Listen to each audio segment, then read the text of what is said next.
أعوذ بالله من الشيطان الرجيم بسم الله الرحمن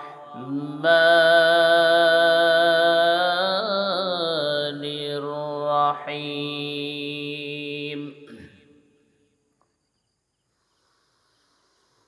فاذكروني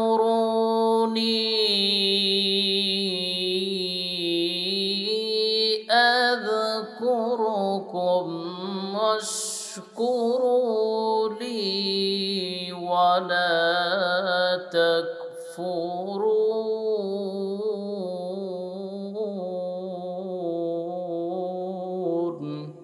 الله أكبر. يا أيها الذين آمنوا استعينوا بالصبر والصلاة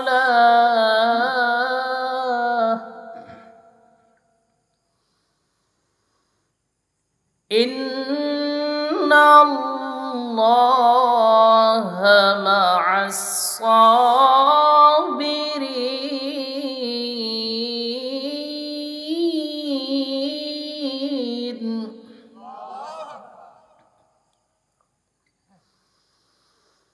ولا تقولوا لمن يقتل في سبيل الله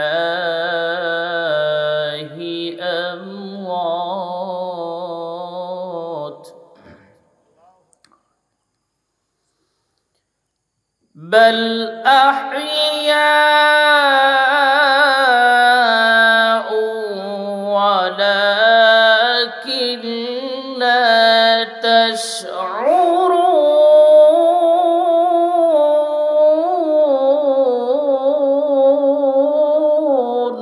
الله أكبر.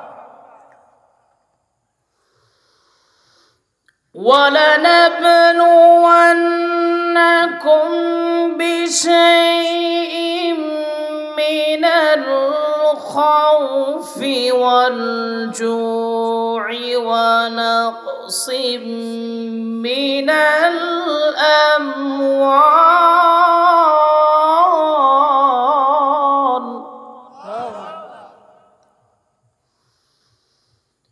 من الأموال والأنفس والثمرات وبشر الصابرين.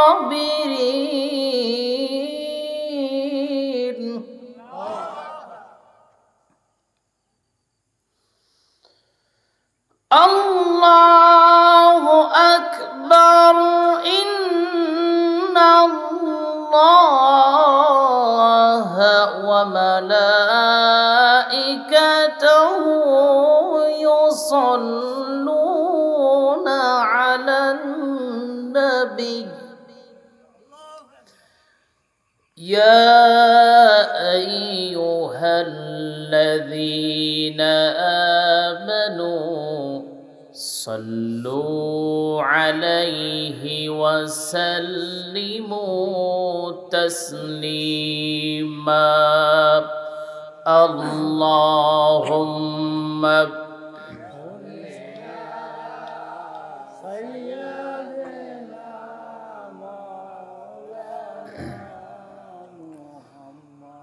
وعلى آله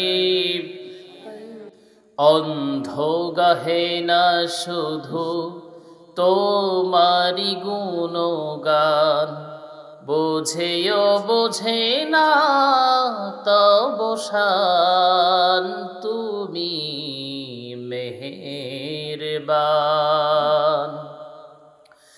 জনম জনম যদি গাহি তোমারি মহিমা গাওয়া শেষ হবে নাহি, জনম জনম যদি গাহি, তোমারি মহিমা গাওয়া শেষ হবে নাহি। ভোরেও ভরে না যেন, ভোরেও ভরে না যেন সাহারায় প্রাণ। তুমি রহমান, তুমি মেহেরবান। কিয়ামতের দিন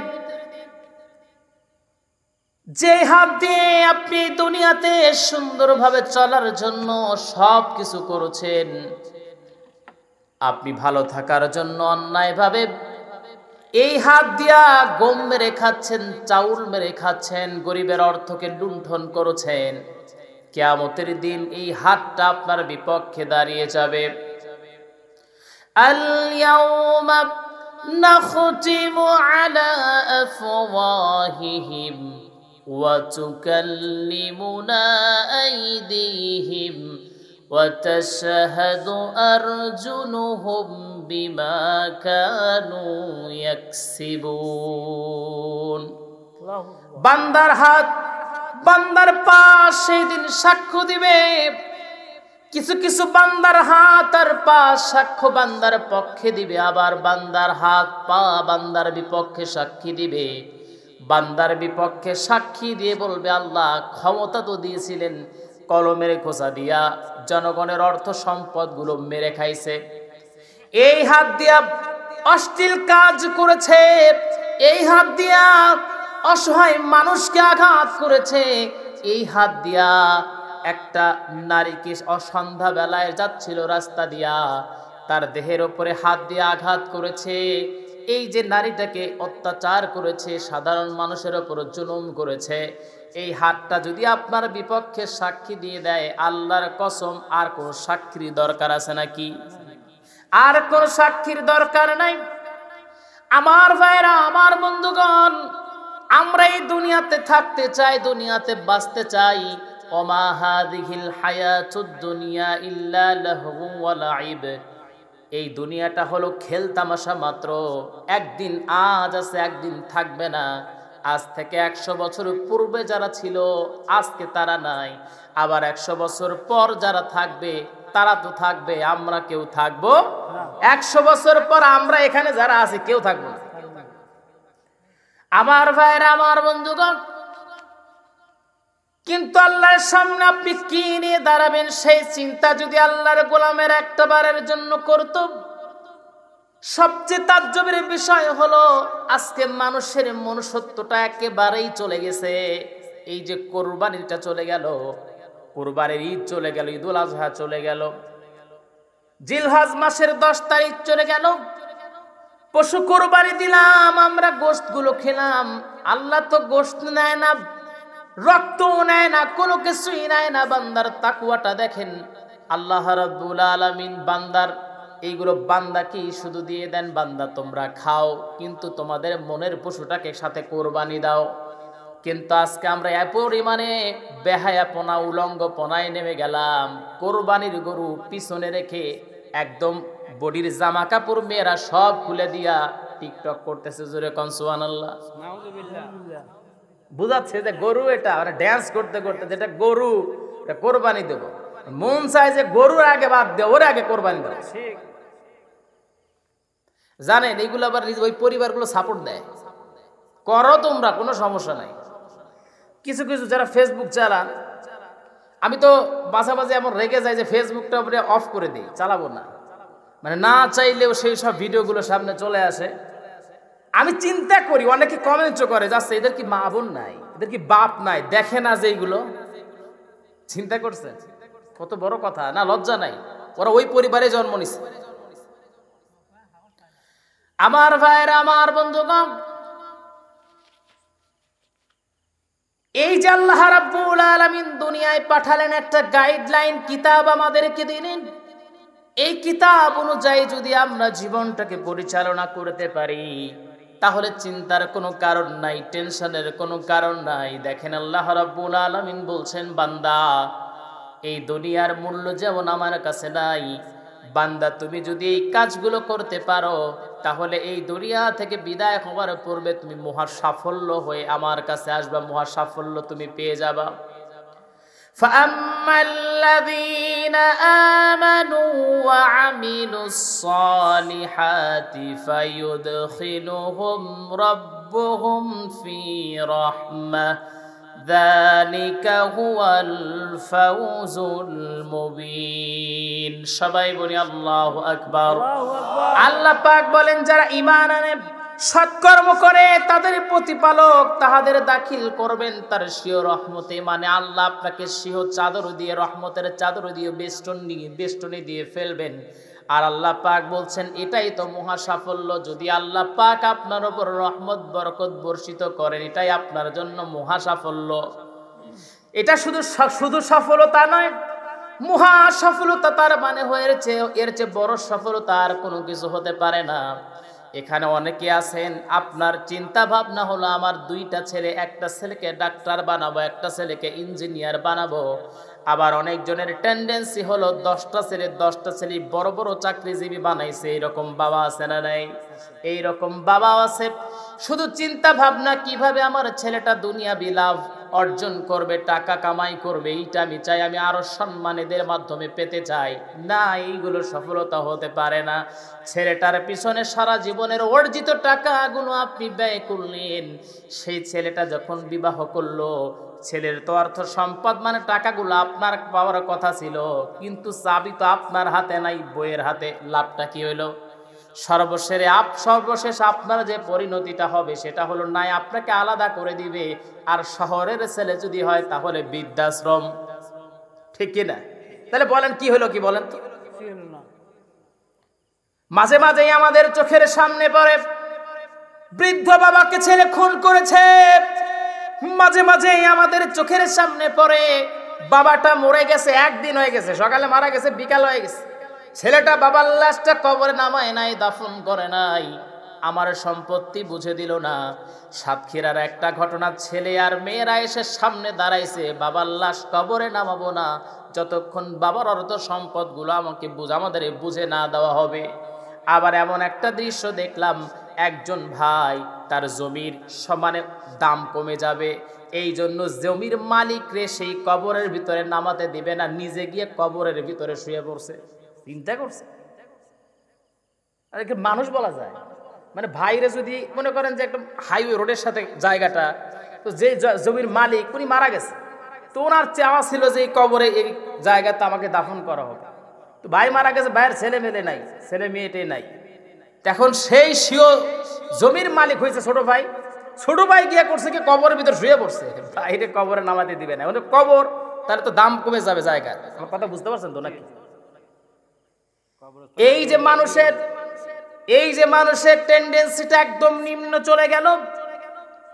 এক নম্বর কারণ, যে কারণটা আমি খুঁজে পেয়েছি সেটা হলো আজকে কোরআন থেকে আমরা দূরে চলে গেলাম। কোরআন থেকে দূরে চলে যাওয়ার কারণে এই অধপতনটা আমাদের সামনে চলে আসলো। শুধু এটা সাধারণ মানুষের ভিতরে বললে ভুল হবে, কত মোটিভেশনাল স্পিকারদের বর্তমান ইয়াং যুবক যারা স্কলার, তারাও কোরআনের মধ্যে মনে হয় কোনো কথা নাই, সারাদিন শুধু ছেলে আর মেয়ে, ইয়াং ছেলেরা কেমনে প্রেম করবে সে আলোচনা। এই যে কোরবানির আগে একটা হুজুর, এই কথাগুলো না বললে আসলে চলে না, বলতেই হয়। সেই ছেলে বলতেছে যে ইমিডিয়েটলি তোমার গার্লফ্রেন্ডে তুমি একটা মেসেজ ড্রপ করো, মানে মেসেজ দাও। কি যে মেসেজ? যে জান, আল্লাহর জমিনে থেকে আমরা হারাম রিলেশনে থাকবার যাচ্ছি না, আমরা চাচ্ছি এই কোরবানির ঈদে মোস্ট গুরুত্বপূর্ণ সময়, এই সময় আমরা এখন বিয়ে করে নিই। বিয়ে করার আগেই জান।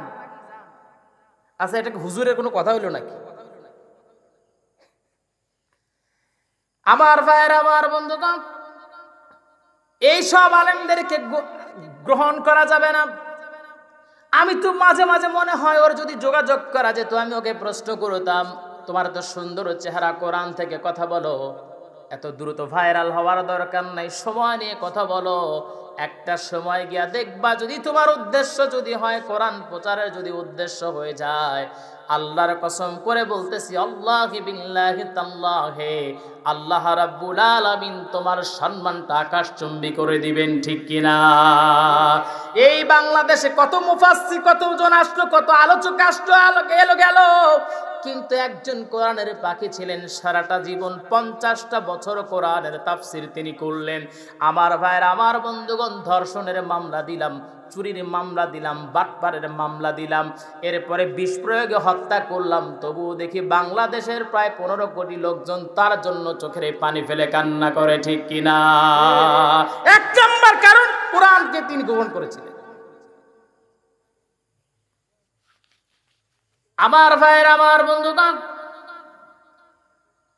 এই জন্য কোরআনটাকে আমাদের গ্রহণ করতে হবে।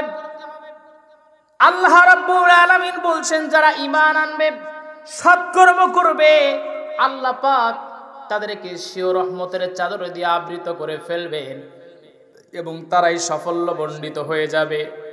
আপনি যদি ঈমান আনেন, আপনি যদি ঈমান আনেন, সৎকর্ম করেন, আল্লাহর কসম করে বলছি, চিন্তার কোনো কারণ থাকবে না, টেনশনের কোনো কারণ থাকবে না। আল্লাহ রাব্বুল আলামিন আপনাকে সফলতা দান করবেন। সাহাবীদের ঈমান দীপ্ত জীবনী আমি যতই পড়েছি ততই যেন অবাক হয়েছি। সাহাবীদের ঈমান আর আমাদের ঈমানটা যেন আকাশ আর পাতালের মতো, এত তফাৎ। আমার ভাইয়ের, আমার বন্ধুগণ, ঈমান যদি আপনি আনেন আর সৎকর্ম যদি করতে চান, তাহলে আল্লাহ রাব্বুল আলামিন আপনাকে পরীক্ষায় ফেলবেন। সেই পরীক্ষা কিন্তু সাধারণ পরীক্ষা না। কিতাবের ভিতরে দেখলাম আল্লাহর নবী বলেন, সবচেয়ে বেশি পরীক্ষার সম্মুখীন হয়েছেন নবী আম্বিয়ায়ে কেরাম, 2 নাম্বার, এরপরে সাহাবায়ে কেরাম, তাবেঈন, তাবেঈন, খোলাফায়ে রাশিদিন, আম্মায়ে মুস্তাহিদিন, সলফে সালিহিন, এরপরে ঈমান যতটুকু যার, তার অনুযায়ী আল্লাহ পাক তাকে পরীক্ষা করবেন।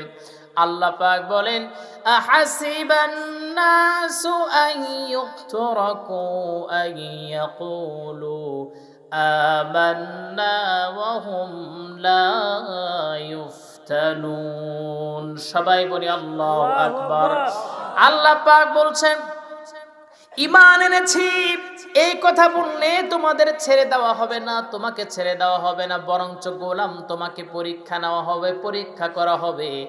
বান্দা, এই পরীক্ষায় যদি তুমি সাফল্যমণ্ডিত হতে পারো, চিন্তার কোনো কারণ নাই, টেনশনের কোনো কারণ নাই। এই পরীক্ষায় উত্তীর্ণ হওয়ার সঙ্গে সঙ্গে রব্বে কারীম তোমাকে কবুল আর মঞ্জুর করে নিবেন। জোরে কোন সুবহানাল্লাহ। কি দিয়ে পরীক্ষা আল্লাহ পাক করবেন? ওয়ালা নাবলুওয়ান্নাকুম বিশাইইম মিনাল খাউফি ওয়াল জু'i ওয়া নাকসিম মিনাল আমওয়ালি ওয়াল আনফুসি ওয়াথ থামারাত ওয়া বাশশিরিস সাবিরিন। সবাই বলে আল্লাহু আকবার। সন্তান সন্ততি দিয়া, অর্থ সম্পদের ক্ষতি দিয়া, জান মালের ক্ষতি দিয়া আল্লাহ রাব্বুল আলামিন তোমাকে পরীক্ষা করবেন। আমার ভাইরা, আমার বন্ধুগণ, এই পরীক্ষায় আপনাকে ইস্তেকামাত রাখতে হবে আল্লাহর প্রতি। আল্লাহর প্রতি অবশ্যই ঈমান এই জায়গায় মজবুত করতে হবে, ধৈর্য ধারণ করতে হবে। এই কাজগুলো যদি বান্দা করতে পারে, চিন্তার কোনো কারণ নাই, ভয়ের কোনো কারণ নাই। আপনি যদি ধৈর্য যদি আপনি কাউকে দেখে যদি আনতে চান, তাহলে নবীদের জীবনী আপনি পড়েন। আমি আজকে এই প্রোগ্রামে আসার সময় চিন্তা করলাম, আজকে কিছু নবীদের জীবনী পড়ব। তার মাঝখানে আল বিদায়া ওয়ান নিহায়ার ভিতরে আমি একটা আলোচনা পেয়ে গেলাম, আমি তাজ্জব হয়ে গেলাম। আল্লাহ পাক সেই নবীজিকে কি পরিমাণে ধৈর্য দিয়েছিলেন। ঈমানের পরীক্ষা দিতে গিয়া কতটুকু কষ্ট তিনি সহ্য করেছেন। ধৈর্য হারা হয়ে যায় নাই, চোখের পানি পড়তেছিল আর আল্লাহর কাছে প্রার্থনা করতেছিলাম, আল্লাহ, কোরআনের পাখি যেমন কোরআনের তাফসীর করে দুনিয়া থেকে শাহাদাতি মৃত্যু নিয়ে দুনিয়া থেকে বিদায় হয়ে গেল, আল্লাহ এমন করে যদি আমাকে কবুল আর মঞ্জুর করে নেন, অবশ্যই পরীক্ষা তো আমারও আসবে। আর এই পরীক্ষায় আমি যেন অবশ্যই সেই নবীর মতো যেন ধৈর্য ধারণ করতে পারি, সেই তৌফিকটা আপনি আমাকে দেন। এইরকম দোয়া আমাদের করার দরকার আছে না নাই? সবাই কোন আছে না নাই? আছে। আমার ভাইয়ের, আমার বন্ধুগণ, সেই নবীর নাম ছিল আইয়ুব আলাইহিস সালাতু ওয়াস সালাম। কষ্ট হচ্ছে আপনাদের? না। আইয়ুব আলাইহিস সালাতু ওয়াস সালাম, কয়েকটা কিতাব মিলে আমি আলোচনাটা পড়লাম। বিশেষ করে কাসাসুল আম্বিয়ার ভিতরে সুন্দরভাবে লেখা হয়েছে আইয়ুব আলাইহিস সালাতু ওয়াস সালামকে আল্লাহ রাব্বুল আলামিন অর্থ সম্পদ অনেক দান করেছিলেন। আল্লাহ পাক গরুর পাল দিয়েছিলেন, ঘোড়ার পাল, হাতির পাল দিয়েছিলেন, ছাগল দুম্বার পাল আল্লাহ পাক তারে দিয়েছিলেন।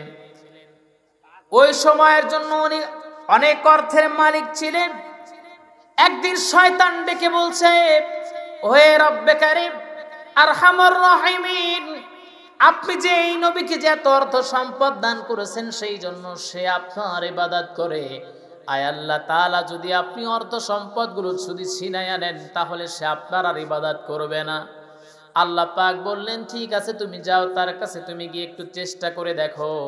শয়তান তার কাছে গেলেন, আইয়ুব আলাইহিস সালাতু ওয়াস সালামের কাছে গেলেন, গিয়ে তাকে ধোঁকা দেওয়ার চেষ্টা করলেন। কিন্তু নবী তিনি জানতেন, আইয়ুব আলাইহিস সালাতু ওয়াস সালাম জানতেন শয়তান হলো আমাদের প্রকাশ্য দুশমন। তিনি সেই জায়গায় শয়তান হেরে গেল। অনেক রকম ভাবে আসছেন, একজন ফেরেশতা আল্লাহকে ডেকে বলে, আল্লাহ, আপনার নবী, আপনার বান্দা আইয়ুব, তাকে যদি অর্থ সম্পদ না দিতেন তিনি আপনার ইবাদত করতো না। আল্লাহ পাক বললেন, ঠিক আছে, আমার নবীকে আমি পরীক্ষা করতে চাই, দেখো কি হয়।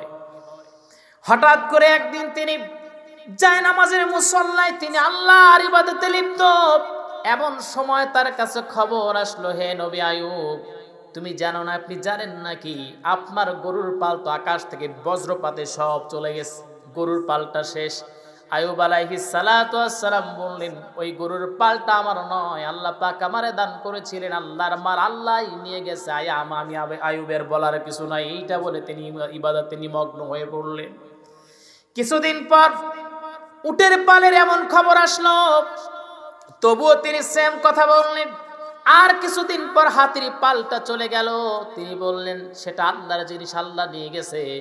এরপরে আবার তাকে বলা হলো, হে নবী আইয়ুব, আপনার তো ছাগলের পাল, দুম্বার পাল তো শেষ, বজ্রপাতে সব শেষ। তিনি বললেন, আল্লাহর জিনিস আল্লাহ নিয়ে গেছে, আমার বলার কিছু নাই। এই বলে তিনি ইবাদতে নিমগ্ন হয়ে পড়লেন। এর কিছুদিন পর আইয়ুব আলাইহিস সালাতু ওয়াস সালাম তিনি খবর পেলেন, তার ছেলে মেয়েগুলো যেই জায়গায় পড়াশোনা করতে গিয়েছিল, সেই শিক্ষকটা হঠাৎ করে বাহিরে জরুরতের জন্য গিয়েছেন, বিল্ডিং এর ছাদ দোষে সন্তানগুলো সব মারা গেছে। ঘরের চাল দোষে বা বিল্ডিং দোষে সে সন্তানগুলো দুনিয়া থেকে বিদায় হয়ে গেছে। আইয়ুব আলাইহিস সালাতু ওয়াস সালামের কাছে যখন খবর চলে আসলো, তিনি ডেকে বললেন, আল্লাহর গোলামেরা শোনো, চিন্তার কোনো কারণ নাই, ওই সন্তান তো আল্লাহ পাক আমারে দান করেছিলেন, সেই জন্য আমি পেয়েছিলাম, আল্লাহর মাল আল্লাহ নিয়ে গেছে, বলার কিছু নাই। হঠাৎ করে কিছুদিন পর তার আর্থিক সব কিছু শেষ হয়ে গেল আইয়ুব আলাইহিস সালাতু ওয়াস সালাম। এরপর তিনি যেই কাজটা করলেন, হঠাৎ করে তার পায়ের ভিতরে একটা ফোসকা পড়ে গেল, সেখান থেকে পচন ধরে গেল, ধীরে ধীরে দেহটা গলে গলে খসে খসে পড়তে লাগলো। এরপর আইয়ুব আলাইহিস সালাতু ওয়াস সালাম তার দেহের ভিতরে আল্লাহ রাব্বুল আলামিন পোকাকে ঢুকায়া দিলেন। একটা হাদিসের ভিতরে আমি দেখলাম আইয়ুব আলাইহিস সালাতু ওয়াস সালাম পোকাগুলোর দিকে তাকায়া তাকায় চোখের পানি ফেলে ফেলে কান্না করছেন, আর তিনি ডেকে ডেকে বলছেন, ও পোকা, আমার দেহের গোশতগুলো আল্লাহ পাক তোমাদের খাবারের জন্য দিয়েছেন। এইটা তো খুবই আনন্দের একটা বিষয় যে আমার গোশতগুলো আল্লাহ পাক তোমাদের রিজিকের ব্যবস্থা করে দিয়েছেন। আমার ভাইয়ের, আমার বন্ধুগণ, ভূপৃষ্ঠে বিচরণশীল এমন কোন প্রাণী নাই যাদের খাবারের ব্যবস্থা আল্লাহ পাক করেন নাই। রব্বে কারীম পবিত্র কোরআন আল কারীমের মধ্যে সুন্দর করে বলছেন, ওয়ামা মিন দাব্বাতিন ফিল আরদি ইল্লা আলাল্লাহি রিজকুহা। আল্লাহ পাক বলেন, ভূপৃষ্ঠে বিচরণশীল সকল জীবের, সকল প্রাণীর খাবারের সুব্যবস্থা আমি রব্বে কারীম করি।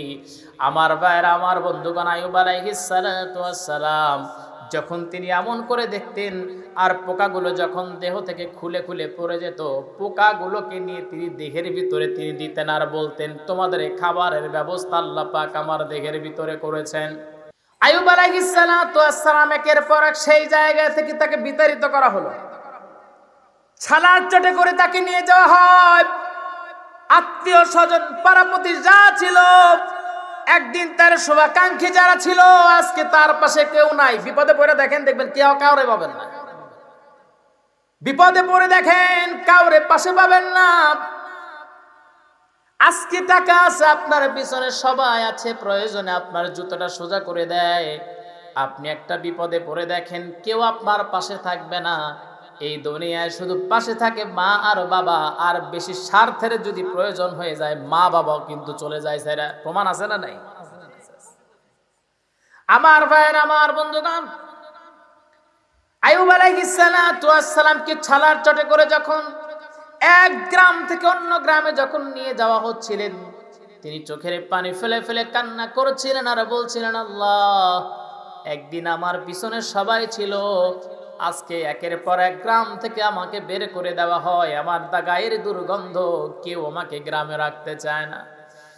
আমার ভাইয়ের, আমার বন্ধুগণ, জঙ্গলের ভিতরে চলে গেলে বিশাল ঘটনা আমি সংক্ষিপ্ত আকারে বলছি। আইয়ুব আলাইহিস সালাতু ওয়াস সালামের স্ত্রী রহিমা, অন্য কিতাবের ভিতরে আসছে তার প্রথম নাম ছিল রহমাত।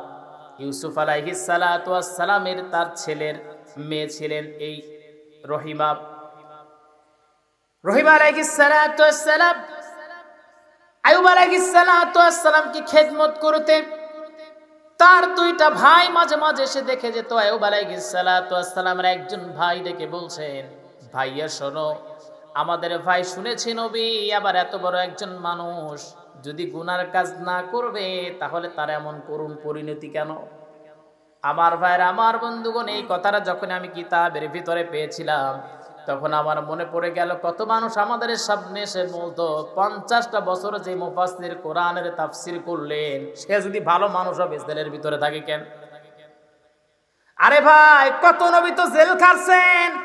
এই কিতাবের ভিতরে আসছে, যেটা আমার এই বইয়ের ভিতর মোবাইলের ভিতরে আছে, আল্লাহর নবী সাহেব আবু তালিবের ভিতরে 3টা বছর জেল খাটছেন। এটা নবীর জন্য একটা পরীক্ষা ছিল। আমার আপনার নবীজি কাবা শরীফের ভিতরে গিয়ে সিজদায়রত আবু জেহেল, উতবা, সায়বা তারা বলল, গামছা নিয়ে আসো। নবীজির গলার ভিতরে গামছা লাগাই এমন করে চেপে ধরেছে, নবীজির জিহ্বা মোবারকটা বের হয়ে গেছে। আমার ভাইরা, আমার বন্ধুগণ, এই দুনিয়াতে যত নবী ছিল কোন নবী তার কওমের জন্য বদদুয়া বাদ রাখেন নাই, কিন্তু একমাত্র আমার আপনার নবী সাইয়্যিদুল কাওনাইন বিশ্ব নবী কোনদিন উম্মতরে কখনো বদদুয়া করে নাই। জোরে কোন সুবহানাল্লাহ। আমার ভাইরা, আমার বন্ধুগণ, আইয়ুব আলাইহিস সালাতু ওয়াস সালাম এইবার চোখের পানি ফেলে ফেলে কান্না করতেন। হঠাৎ করে তিনি ফলো করে দেখলেন জিহ্বার ভিতরে, মুখের ভিতরে পোকা লেগে যাচ্ছে। সঙ্গে সঙ্গে তিনি দোয়া করে বললেন, আল্লাহ, আমার দেহে পোকা দিয়েছেন, এই জন্য আমি কোনোদিন আপনার কাছে কিছু বলি নাই, কিন্তু আল্লাহ এই মুখের ভিতরে, জিহ্বার ভিতরে আপনি পোকা দিয়েন না। এই জিহ্বার ভিতরে যদি আপনি পোকা দেন তাহলে আমি কেমন করে আল্লাহ বলে ডাক দিব? আয় আল্লাহ, আমি আপনার জিকির কেমনে করব? আমি আপনার ইবাদত কেমনে করব?